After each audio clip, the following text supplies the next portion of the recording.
Ini kitab yang luar biasa. Ini namanya kitab Al-Milanul Kubro karangannya Imam Sa'roni. Ada perubahan yang enggak diduga para kiai-kiai Indonesia. Ngiranya perubahan itu kan masyhur kan fal yughayyiru biyadi, terus urutannya apa? Man ra'a minkum munkaron fal yughayyiru biyadi dulu ya. Terus bilisani, yang terakhir apa? Biqalbi. Itu umumnya kiai kan nafsiri biqalbi itu yang penting kamu gak suka kemaksiatan itu. Yang penting Anda ngingkari atau gak suka bentuk-bentuk perilaku maksiat itu. Tapi di sini ada dawuh ya, makalah dari Imam Sa'roni.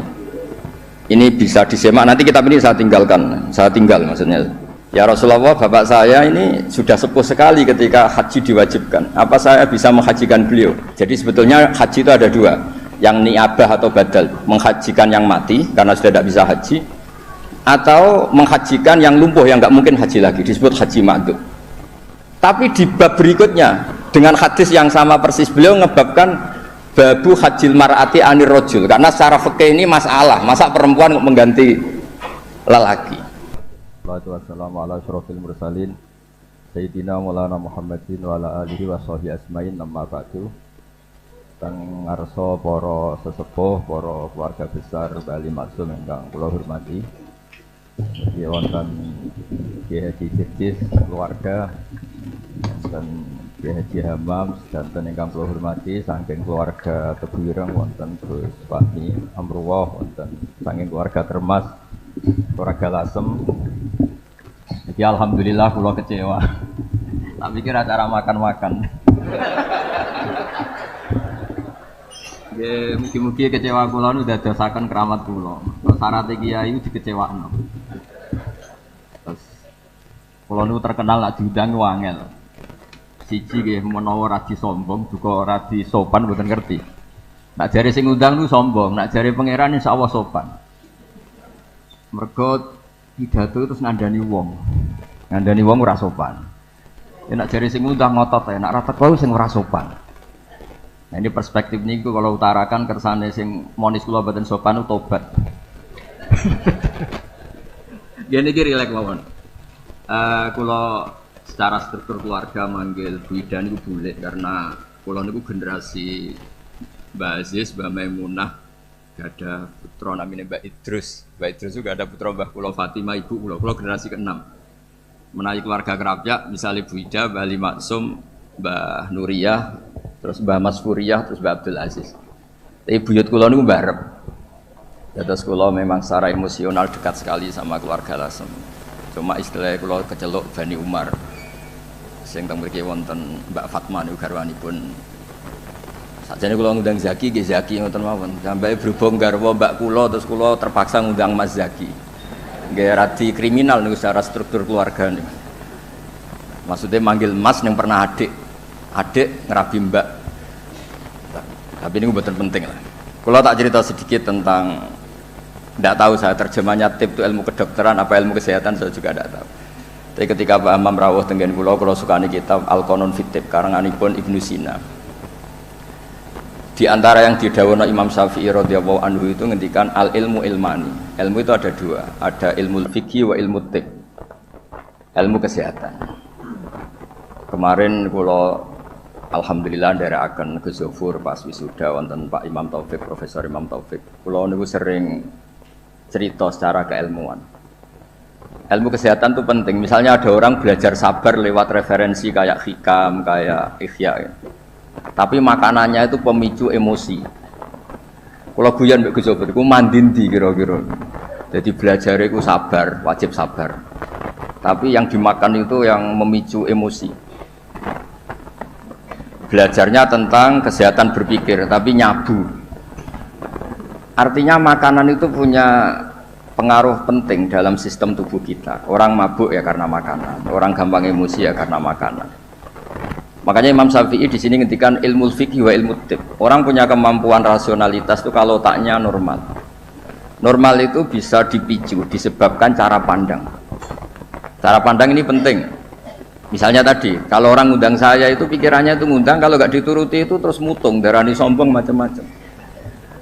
Kalau saya itu cara berpikir kebalik, diundang ning panggung terus ngadeg terus ngandani wong, kadang dikandani luwih sepuh. Terus ruwet. Kula niku pun memaklumatkan diri uzlah, mbah-mbah kula niku terkenal wali, dadi kula nggih mau daftar wali resmi. Jadi kula niku sering niki cerita mawon kula mungkin tidak sampai 20 menit. Selain mungkin mboten mampu nggih, memang enggak boleh lama-lama. Haram. Kula niku sering sinau, alhamdulillah sinau Ihya Ki Hatam. Karena mun dipameri wau Pak Hamam, ben kecelok putra mantu Wali Maksum ya cerita al macam-macam ben ketok pinter. Tapi ternyata dendam mbek mertuane dicurigai Muhammadiyah terus dendam nganti saiki. Nggih alhamdulillah niki Bu Ida bulik kula niki jenengan ndek bojo sing ra dipendendam. Saking dendame membuktikan nak ndekne ora Muhammadiyah. Sampai sesulit ini untuk menjawab kalau beliau tidak Muhammadiyah.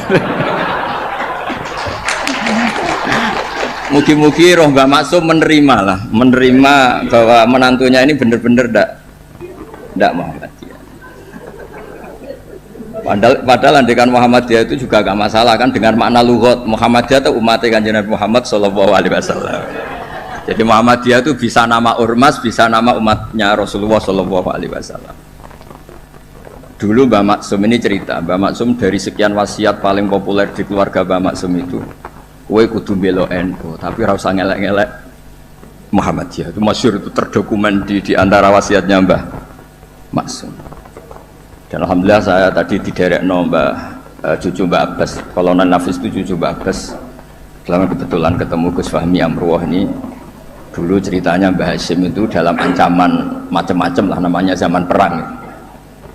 Karena Mbah Hasyim itu hanya orang alim fikih, usul fikih, ahli hadis, itu takut terus nyewa Mbak Abbas disuruh ngelatih santrinya pencak yang jadi asal usul pagar Nusa. Alhamdulillah cucunya jadi kolonel. Yang cucu Mbah Hasyim ya macam-macam, ada yang iya ada macam-macam. Tapi sebetulnya dari gen keluarga Lasem sama Mbah Hasyim itu sama-sama nasabnya sama, gayanya juga sama. Ya ada yang jelas ada yang enggak jelas. Tapi saya ingin bela yang tidak jelas karena ini kan kampus ya, jelas aturannya jelas. Saya itu sering ditanya, saya sering ditawarin Gus mau jadi dokter honoris causa di kampus ini. Enggak kata saya. Kenapa?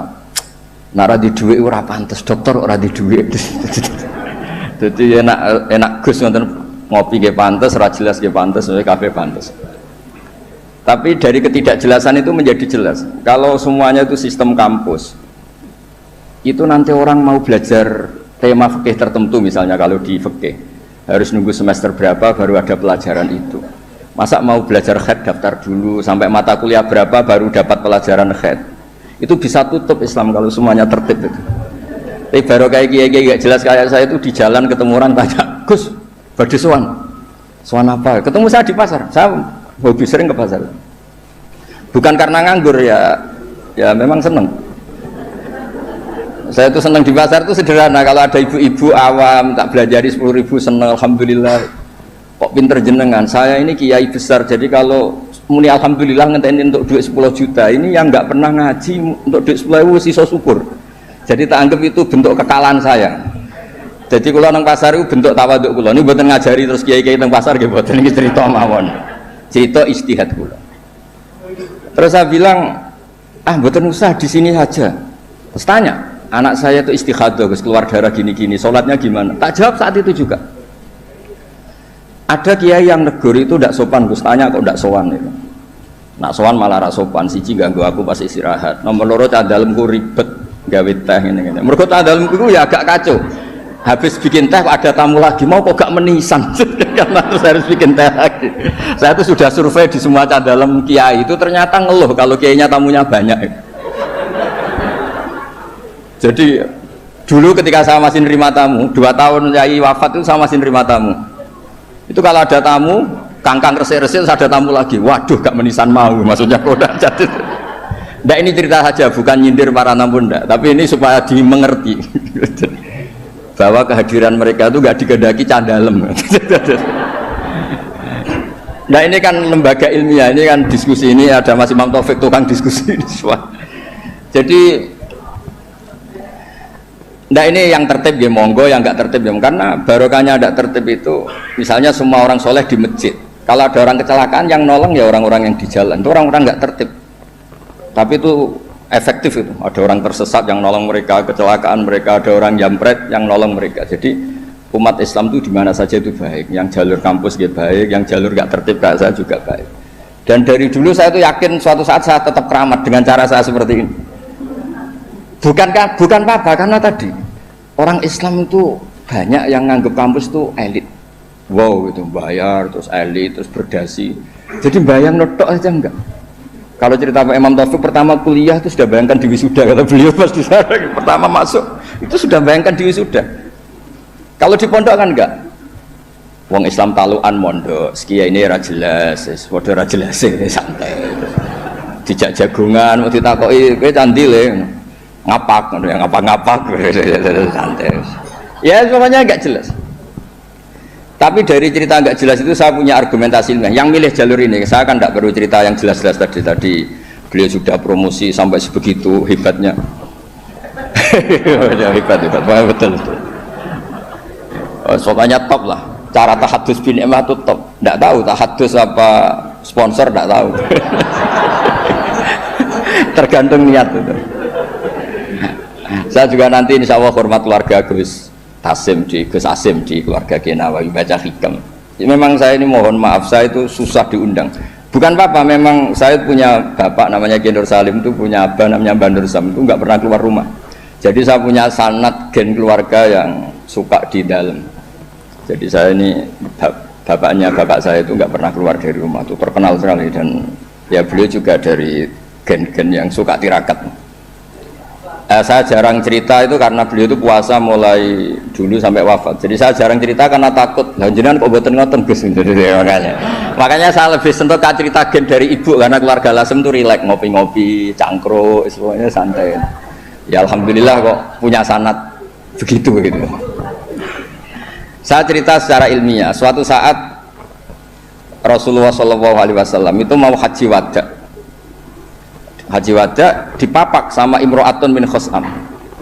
Yang diceritakan di situ tuh sangat besar ya. Imro'atun min Khos'am itu cantik sekali. Nabi murdifun Fadl bin Abbas, Al-Fadl bin Abbas. Fadl karena ganteng ya melihat perempuan tadi. Perempuan ini karena Fadl ganteng ya dilihat, sama-sama melihat. Yang satu melihat orang cantik, yang satu melihat orang ganteng. Masyhur terus. Fasarrafa Rasulullah wajal Fadl, wajahnya Fadl dipalingkan sama Nabi. Kemudian Imro'atun min Khos'am tadi tanya. Saat itu juga di perjalanan. Nabi masih di atas unta. Ya Rasulullah, ya ini karena tadi Pak Imam cerita alimnya tentang sorob nahu, ya saya cerita hafalan saya. Bahwa bapak saya punya anak saya itu tidak salah, bapak saya punya cucu saya itu tidak salah. Beliau kan ya cerita gitu. Dua anak ini ora rugi, so profesor, so jadi mantune Bali, so kondang terus sampai gedungnya di atas UMZ gitu. Tidak tahu. Ini orang pinter kok pakai ukuran fisik, tidak tahu. Kalau gedung itu kan fisik, tidak tahu cara berpikir gimana, tidak tahu. Karena saya ini alam rohani, ukurannya di klasmen kewalian, jadi itu kan nggak kelihatan. Jadi tidak tahu di klasmen berapa, tidak tahu.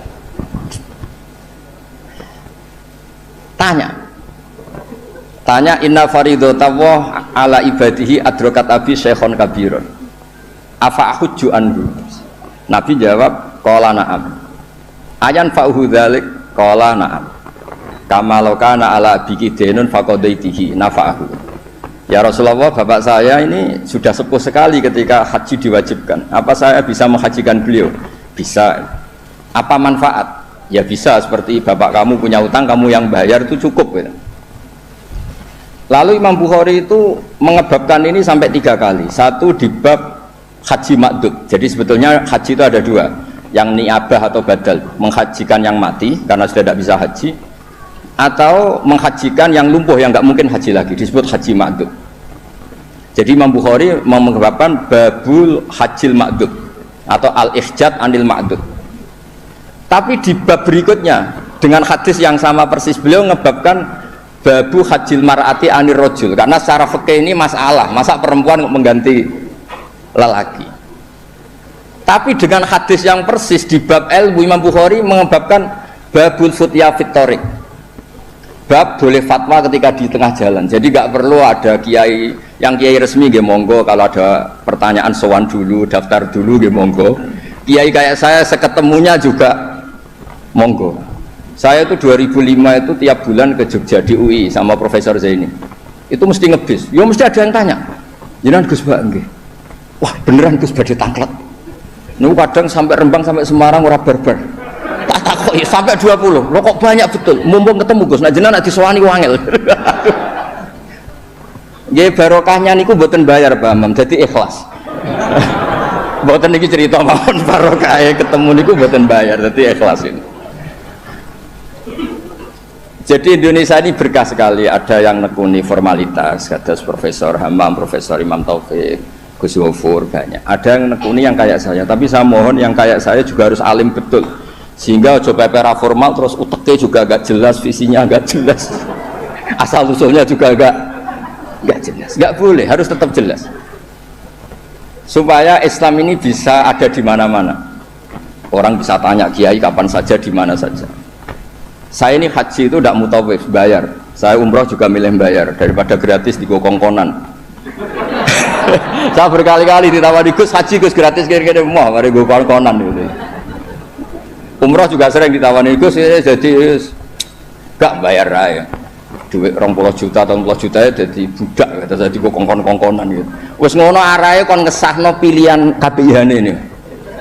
Enggak cara fikih ra salah kon ngesahno wong fatwa orderan kan. Jadi rada repot kadang gitu. Kadang padahal secara fikih itu bisa diperdebatkan sah tidaknya. Mboten sah tidaknya haji ya ibadah yang mboten penting-penting lah. Nah, berkahnya orang kayak Bali Maksum yang nekuni keilmuan teng Termas, Bali Maksum ditemani Mbah Kula. Terus dulu misanan Mbah Kula kandung lahirnya tesih teng Lasem bareng kalian Pak Hamid Pasuruan, wong niku sak rumah. Makanya kalau dikenal Bani Umar, nah teng Lasem ini selain dari partai Bani Umar. Karena Mbah Umar digarwa Mbah Maimunah, niku putrine Mbah Abdul Aziz, jadi kalau lingkup lebih besar disebut Bani Abdul Aziz. Barokah Mbah Ali Maksum, terus beliau ngaji teng Mbah Dimyati, riyen bareng putra-putrane Mbah Mahfud termasuk Mbah Muhammad, punya satu putra namanya Mbah Muhammad, Gus Muhammad.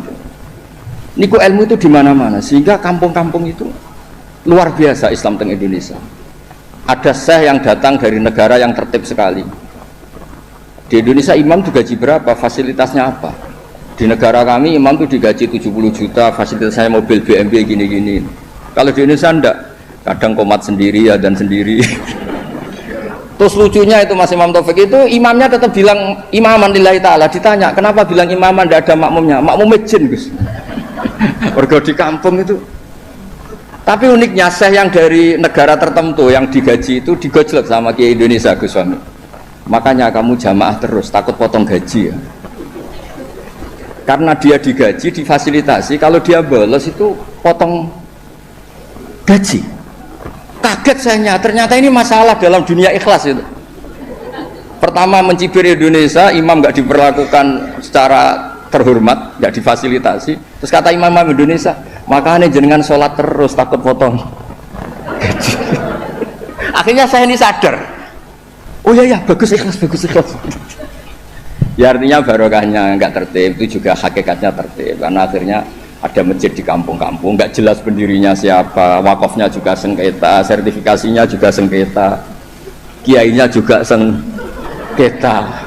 Yang baru jadi takmir semangat pengajian besar, yang nggak takmir mutung. Baru kayak mutung terus bikin masjid tandingan, akhirnya masjid di situ banyak, alhamdulillah. Pokoknya, nah, kiai itu harus punya kelapangan pandangan seperti ini supaya Islam itu di mana-mana. Kalau semuanya tertib, nanti prosedural. Masa mau tanya haji saja nunggu semester yang kebetulan ngajarkan apa? Haji. Wong sholatnya subuh mau tanya pakar fikih ngantornya jam 9, bisa ditemui jam 1. Pertanyaannya tentang sholat subuh. Subuh hari ini, kalau hari besok kan, ya kalau hari ini kan, nah kalau kiai kan nggak ketemu di jalan tadi tanya, Gus, anak kula niku keluar terus darah ini ku sak dhuwure adat, niku sholat apa mboten? Biasanya kate kurang dina 6 dina wis rudat ilal adat semua gerbar 6 dina hukum istihadah ngene kan. Gak usah sowan Gus, gak ngel-ngelo cah dalemku ngene. Ini buatan nyindir, maksudnya cerita, buatan cerita. Jadi monggo lah, istihad apapun itu baik asal didasari keilmuan yang baik. Jangan sampai karena kita punya kuliah istihad tertentu seakan-akan yang lain itu salah. Saya berkali-kali cerita menyangkut istihad. Ya saya ulang lagi, saya berkali-kali cerita tentang istihad dan dari sekian itu diantara yang mau saya baca di sini. Nanti kitab ini saya tinggal, mungkin bisa dipelajari menantu Bali Maksum yang bernama Profesor Hammam itu. Yang tadi cerita terus tentang bahasa Arab, kayaknya butuh legitimasi ini loh mantu Bali. Beliau khawatir kalau hanya dianggap pakar medis itu. Apalagi di depan keluarga Lasem, nah, darani raiso ngaji kan yuhisin mantu Bali Maksum. Jadi tadi maklumat terselubung kira-kira gitu. Ini kata beliau kan ini tetap ingin ikut sunnah Rasulullah SAW. Ini saya bacakan, ini kitab yang luar biasa, ini namanya kitab Al-Milanul Kubro karangannya Imam Sa'roni. Ada perubahan yang enggak diduga para kiai-kiai Indonesia. Ngiranya perubahan itu kan masyhur kan falyughayyirhu biyadihi, terus urutannya apa? Man ra'a minkum munkaron falyughayyirhu biyadihi dulu ya. Terus bilisani, yang terakhir apa? Biqalbi. Itu umumnya kiai kan nafsiri biqalbi itu yang penting kamu gak suka kemaksiatan itu, yang penting anda ngingkari atau gak suka bentuk-bentuk perilaku maksiat itu. Tapi di sini ada dawuh ya, makalah dari Imam Sa'roni. Ini bisa disemak, nanti kitab ini saya tinggalkan, saya tinggal maksudnya, saya baca ya. Ketika watahhiruhu bil qalbi likullil arifin alladzina ghalaba alaihim syuhudu ikhtiqarihim nufusahum ayyakunu nahina li ghairihim fayatawajjahu ahaduhum bi qalbihi ila Allah azza wa jalla fi tahyiri dzalikal munkar fayakuffu dzalimu an dzulmihi wa syaribul khamri an syurbihi fa hadza huwa tahyiru haqiqatan. Jadi kalau menurut pakar ilmu hakikat fal yughayyiru bi qalbi itu Pak Hammam punya hubungan munajat dengan Allah, nak dikandani ra kena tak madhep aku ning pangeran.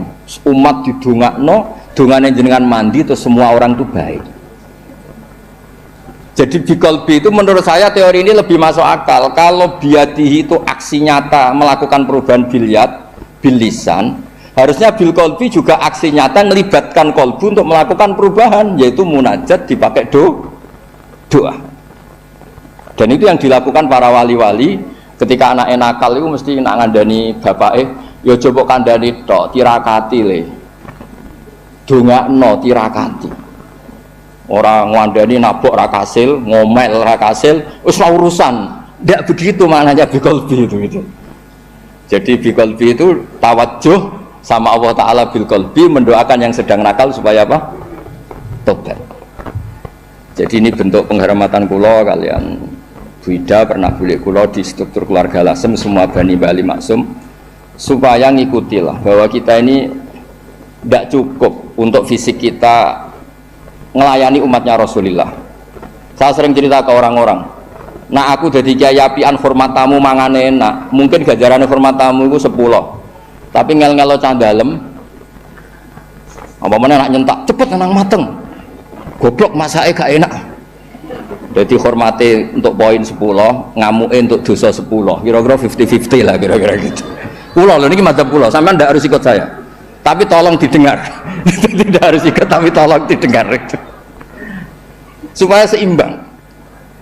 Nah, fatwa yang engkar bil qalbi itu memang buhdul mungkar itu wajib. Jadi teori yang terkenal, saya ulang lagi, teori yang terkenal, melihat kemungkaran kita berubah biadi, nggak bisa, bilisan nggak bisa. Bil qalbi itu yang penting kamu budul mungkar, karena hubul mungkar tidak mungkin, tidak taat.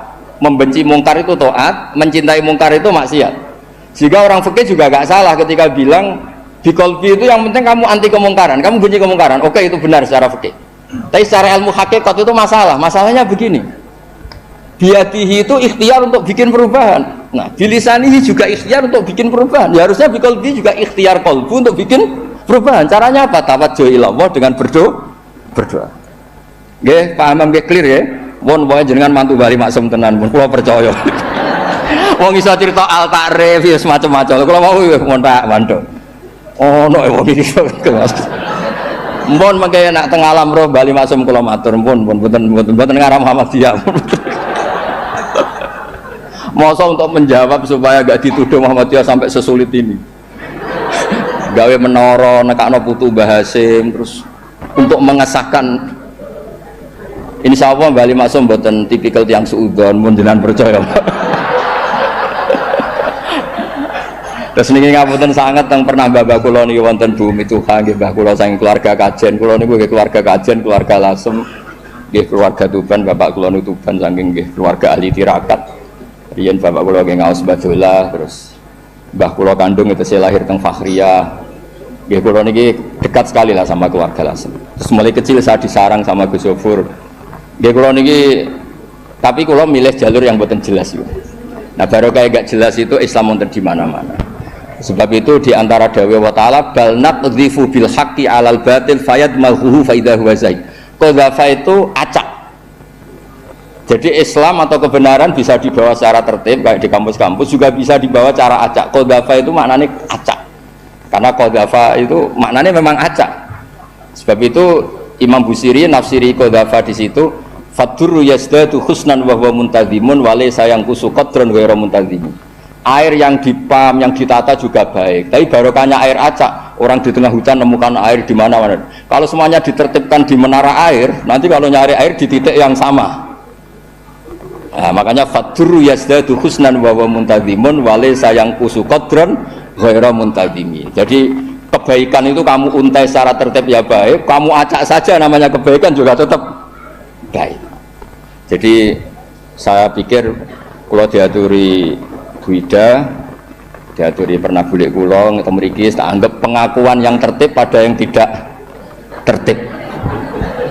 Jadi anggap mawon ngoten gitu. Nak nganggo hukum sopan yo ngongkone wong tertib ambek sing ora tertib. Sopane sing ora tertib ambek sing tertib. Oh, nyatane kalau dikongkon gelem kan berarti cah sopan. Bocah apik lah Terus kula suwun niki kitab ini saya tinggal untuk hadiah pada keluarga mriki Almata. Jadi ada ulama yang mengatakan fal yughayyiru biqalbi niku artinya apa? Fayatawajjahu ahaduhum. Jadi pertama orang-orang sufi itu ya ghalaba alaihim syuhudu ikhtiqarihim nufusahum. Mereka itu menganggap dirinya itu siapa sih? Saya ini tidak Tuhan, tidak al-mudabbir, tidak pengatur alam. Kok ingin merubah alam? Kita ini siapa sih? Kok menamakan diri sebagai pengubah alam, pengubah sosial, inspirator sosial? Kita ini siapa? Tidak siapa-siapa di depan Allah itu la haula wala quwata illa billah. Ya. Maksudnya benjenengan buat namen aku mbek sorop tak unggahno dadi makom hakikat. Mengke karena babanya Mbah Maksum nggih dugi Mbah Sambu. Mbah Ali Maksum nggih ibuke sang dugi Mbah Sambu. Nah Mbah Maksum dugi mriku Raja napa? Mahmud nggih. Nggih Sultan Mahmud. Jadi jenengan dadi mantune raja ya mantune wali. Mulane membela dirine sampai sak jam.